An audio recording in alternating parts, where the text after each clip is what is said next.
Alors bonjour, moi c'est Valérie, je suis la responsable du développement de public de la Maison des Arts de Laval et je vais vous présenter avec certains de mes collègues un survol de la prochaine saison de la Maison des Arts.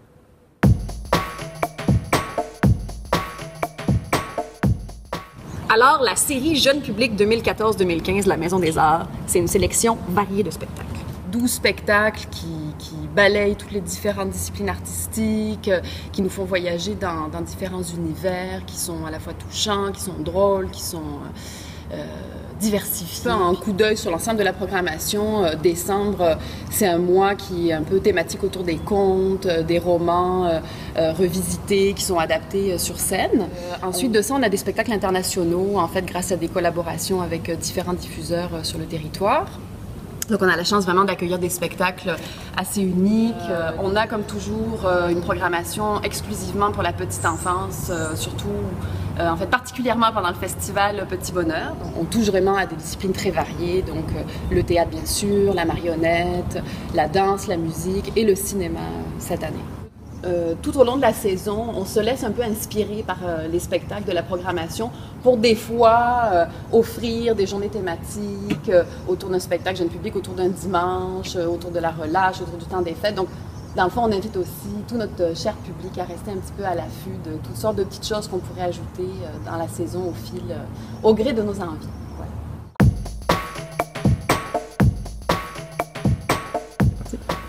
Alors, la série Danse 2014-2015 de la Maison des Arts, c'est 4 spectacles aux esthétiques vraiment variées. Oui. Si je te dis Sounia de Roger Sinoff. Ah, c'est l'ici et l'ailleurs, une scénographie merveilleuse, des interprètes de haut calibre. Et si je te dis So Blue de Louise Le Cavalier? Je te dis une grande icône de la danse contemporaine. Je te dis esprit pur, humilité, fougue, magnifique. Si je te dis Sens de Zogma.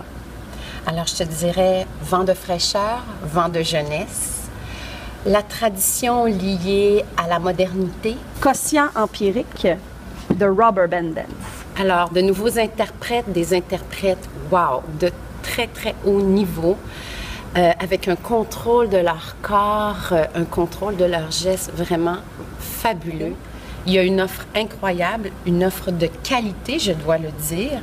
Alors, on s'est arrêté sur ces 4 productions parce qu'on a vraiment pensé à notre public. On veut offrir quelque chose de très différent, diversifié. Alors, axé un peu plus sur des nouveaux interprètes, la jeunesse, aussi des interprètes plus établis avec des œuvres nouvelles. Donc, on pense que notre public va pouvoir soit découvrir ou redécouvrir des interprètes, des chorégraphes qu'ils apprécient. Alors, on pense vraiment que la saison 2014-2015 sera à la hauteur de leurs attentes. Pour la prochaine saison, en fait, c'est une saison qui est toute féminine à la salle Alfred Penn. Oui, donc on a une programmation féminine avec une équipe féminine. Donc, notre première exposition en septembre, c'est Karen Trask. Karen est une artiste importante, donc ce sera une exposition un peu rétrospective et elle sera accompagnée de la commissaire Nicole Gingras, donc une commissaire expérimentée, donc pour une exposition très forte pour la rentrée. En décembre, on accueille Lali Douglas sur invitation pour qu'elle vienne justement dans ce cadre-là, qui est une exposition médiation, donc très grand public. Elle invite les visiteurs, un peu comme Alice au Pays des Merveilles, à tomber dans le trou du lapin pour se retrouver dans un monde merveilleux. On a un collectif de jeunes artistes. Elles s'appellent Sarah Bertrand-Hamel, Cara Derry et Elisabeth Picard, sous la gouverne de la commissaire Catherine Barnabé. Elles vont nous parler de paysages, de nature, mais sous toutes les formes des motifs, à la fois micro-macro. Et on va terminer la saison avec Jennifer McClem, une autre artiste aussi d'envergure, qui, elle, va nous parler également de paysages, mais plus fantastiques, futuristes, où le visiteur va vraiment être invité à interagir avec les œuvres, voire à devenir activateur des œuvres.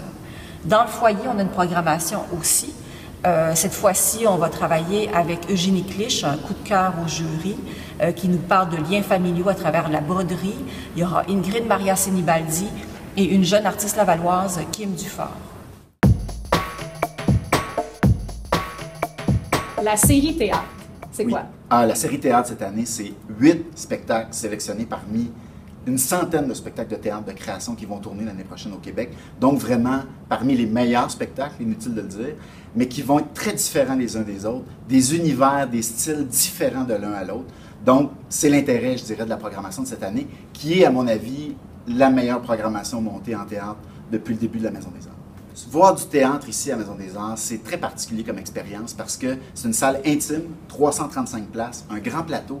Les comédiens sont près de nous, on les entend respirer, on les voit suer, on les voit travailler et c'est vraiment un contact et une expérience bonifiée, je dirais. Là. Moi, j'aime beaucoup les comédiens, comédiennes. C'est les gens qui nous font vivre les émotions. Ils portent, c'est sûr, tout le spectacle sur eux, mais c'est la courroie de transmission pour rejoindre, pour toucher le cœur ou l'intelligence du public. Donc, les comédiens, moi, je suis un adepte de ces artistes-là et on va vraiment être gâtés cette année. On reçoit Maude Guérin, Christian Bégin, Isabelle Blais, Sylvie Drapeau, qui est une des plus grandes comédiennes au Québec. Donc, on est vraiment gâtés de découvrir ces gens-là en chair et en os, mais on va aussi découvrir de nouveaux comédiens que les gens ne connaissent pas tant, mais qui sont aussi extraordinaires.